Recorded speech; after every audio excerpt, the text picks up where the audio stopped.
Now, they've just started learning that your brain tunes into a frequency and that your thoughts don't actually live in your brain. They are a frequency, or they're beamed into your brain, but they don't originate there. So that is because it is the frequency that you are in, that you are tuned into. And that frequency is what makes your thoughts what they are. So the frequency comes from your emotions. So emotions are measurable. They are a measured frequency. So depending on how you feel, that is what creates the frequency that you are in. So the frequency goes from all the way down to grief, hate, anger, and then all the way up to enlightenment. You can go look online and they have, just look up frequency of emotions and it'll show you, like, they've measured them.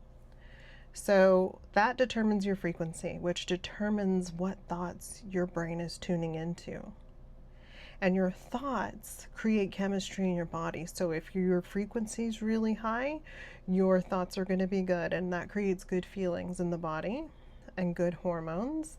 And then what happens is that expands your frequency. Now your frequency will expand and contract with your electromagnetic field. Okay, so you have an electromagnetic field that surrounds your heart, and it creates a torus field. That's an electromagnetic field. That's just the fancy science name for it. So that expands with your frequency and contracts with your frequency. So the feedback loop occurs when your frequency is low and your electromagnetic field is contracted, and then your thoughts are signaling or getting beamed in, or you're tuned into that frequency and you're having all the thoughts that are coming from your subconscious and your unconscious and your past. And those come from your electromagnetic field and your body, from your body. So if your body is unconscious, your subconscious, and it holds all your memory, then if you have wounds or if you have anything like that, your thoughts are going to be the ones that are running in the background, that are critiquing you, that are doing whatever it is, whatever coping mechanism that you had growing up, or whatever voice that is in your head, is it your parents or whoever, it's going to play in the background. So, and that's what happens with your frequency. And even when I've noticed that when my frequency expands and I'm in the love and in a higher frequency state, there is the thoughts that want to repetitively go on. And what happens is there's a neural pathway in your brain that gets formed when you're tuning into that frequency all the time.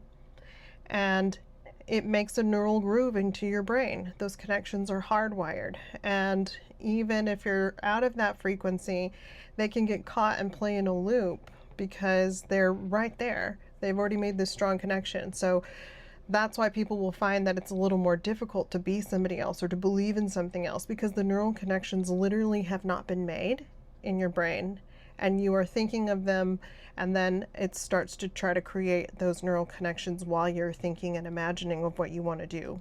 That's really cool, but it's how the brain works.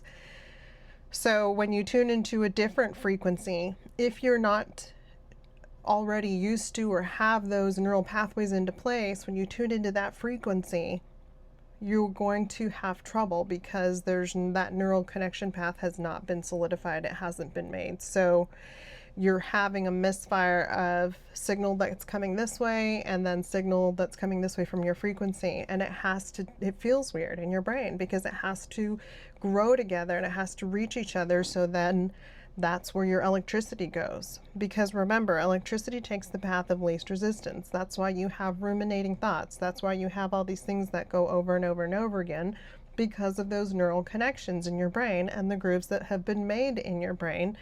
And it's electricity. It takes the path of least resistance. So when you have anxiety, when you have stress, your environment is fine. You're in your room, but your brain is scanning for a tiger, or your brain is scanning for something that it feels like is dangerous.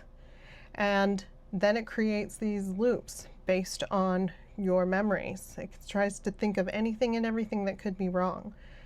And so this is why a lot of people get in trouble, because they react and they lash out at this phase when there's really nothing wrong. It's when parents yell at the kids at this phase, at this stage, because they're so stressed out about this, that, or the other, and it just gets to be too much, and then they lash out and explode because the energy needs somewhere to go.